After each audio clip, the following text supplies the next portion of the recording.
بسم اللہ الرحمن الرحیم۔ محترم ناظرین، آج ایک بڑا اہم مسئلہ لے کر آپ کے سامنے حاضر ہیں کہ انسان جنابت کے بعد جب غسل کرتا ہے تو غسل کا طریقہ کیا ہے۔ سوال یہ ہوتا ہے کہ غسل جو جنابت سے ہو، ایک عام غسل ہوتا ہے جو برودت کے لیے یا صفائی کے لیے، جسم کی صفائی کے لیے کیا جاتا ہے۔ ایک غسل ہوتا ہے جنابت سے، جب انسان جنبی ہو جاتا ہے، ناپاک ہو جاتا ہے تو اس کے بعد غسل ہوتا ہے۔ آج ہم اس غسل کے بارے میں بات کر رہے ہیں۔ سوال یہ ہوتا ہے کہ اس غسل کا سنت طریقہ کیا ہے۔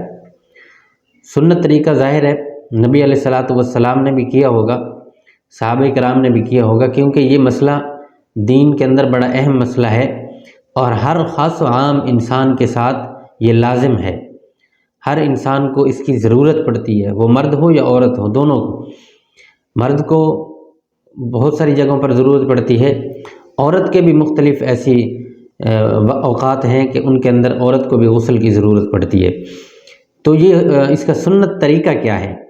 سنت طریقہ فقہا نے یہ لکھا ہے، نبی علیہ الصلاۃ والسلام نے جو کر کے بتایا ہے امت کو، کہ سب سے پہلے آپ جب جنبی ہو جائیں تو اس کے بعد سب سے پہلا کام آپ نے یہ کرنا ہے کہ جسم کے اندر اگر کہیں ناپاکی غلاظت لگی ہے تو اس کو اچھے سے صاف کر لیں، پانی کے ساتھ دھو لیں۔ اس کے بعد آپ اچھی طرح سے وضو کریں، جیسے ہر نماز کے لیے یا کسی بھی عبادت کے لیے وضو کیا جاتا ہے، وہ وضو کریں اور اس کے بعد غسل کریں۔ یہ سنت طریقہ ہے۔ لیکن اگر یہ کام آپ نہیں کرتے، وضو نہیں کرتے یا غسل سے پہلے ناپاکی کو دھو نہیں لیتے اور صرف ڈائریکٹ جا کر غسل کر لیتے ہیں، تب بھی آپ کا غسل ہو جائے گا۔ لیکن اس میں فرق کیا ہوگا کہ آپ اگر پہلے طہارت کریں گے، آپ پہلے جسم کی صفائی کریں گے، اس کے بعد وضو کریں گے، پھر غسل کریں گے، تو یہ طہارت اور پاکیزگی کے اعلیٰ درجے کو پہنچ جائے گا۔ اگر آپ ڈائریکٹ جا کر غسل کریں گے، غسل پھر بھی ہو جائے گا، آپ صاف پھر بھی ہو جائیں گے، پاک بھی ہو جائیں گے، لیکن وہ جو ایک سنت طریقہ ہے اس سے آپ محروم رہ جائیں گے۔ یہ بات واضح رہے۔ اب دوسرا سوال یہ ہوتا ہے کہ غسل کے فرض کیا ہیں۔ فرض کے اندر پہلا فرض یہ ہے کہ آپ کلی کریں، غرارہ نہیں کرنا۔ بعض یہ سمجھ لیں وضاحت کے ساتھ، بعض لوگ اس غلط فہمی کا شکار ہیں کہ غرارہ کرنا فرض ہے غسل کے اندر، حالانکہ فقہا نے لکھا ہے غرارہ کرنا فرض نہیں ہے۔ آپ صرف کلی کر لیں، آپ کا فرض ادا ہو جائے گا۔ غرارہ کریں گے تو اس کے اندر کوئی قباحت نہیں ہے، بلکہ وہ بھی ایک بہتر عمل ہے۔ آپ کے منہ کے اندر کا جو حصہ ہے وہ مکمل طور پر واش ہو جاتا ہے، صاف ہو جاتا ہے۔ دوسرے نمبر پر ناک میں پانی چڑھانا ہے، تو یہ بھی فرض عمل ہے، اس کو کرنا بھی ضروری ہے غسل کے اندر۔ تیسرا جو عمل ہے وہ ہے پورے بدن کو اچھی طرح سے دھو لینا، اور اس قدر دھو لینا کہ کوئی جگہ خشک نہ رہے جسم کی۔ فقہا نے لکھا ہے کہ اگر ایک بال کے برابر جگہ غسل، فرض غسل کے اندر اگر خشک رہ گئی ایک بال کے برابر، تو غسل نہیں ہوگا۔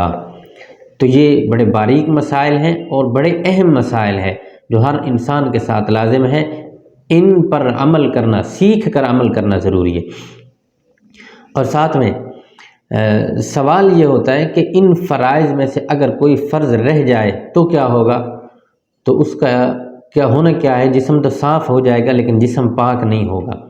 اب پاک نہ ہونے کے نقصانات یہ ہیں، سب سے پہلے نقصان یہ ہے کہ اللہ کی رحمت کے فرشتے انسان سے ہٹ جاتے ہیں جب انسان جنبی ہو جاتا ہے، ناپاک ہو جاتا ہے۔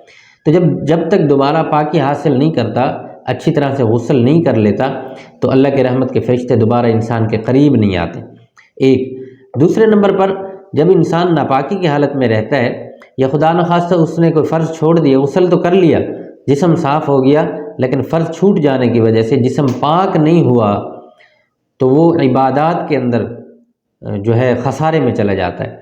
نماز پڑھتا ہے، نماز نہیں ہوتی، قرآن مجید کو ہاتھ لگاتا ہے، گناہگار ہو جاتا ہے، مسجد کے اندر داخلہ اس پر منع ہے، نہیں جا سکتا جنابت کی حالت میں۔ تو یہ بہت سارے نقصانات ہیں۔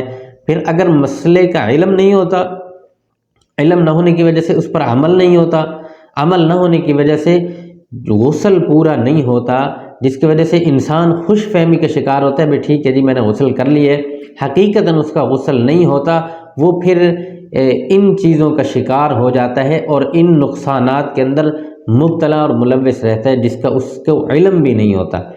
اس لیے مسائل کو جاننا ضروری ہے، ہر انسان پر لازم ہے، پھر ان پر عمل کرنا بھی ضروری ہے۔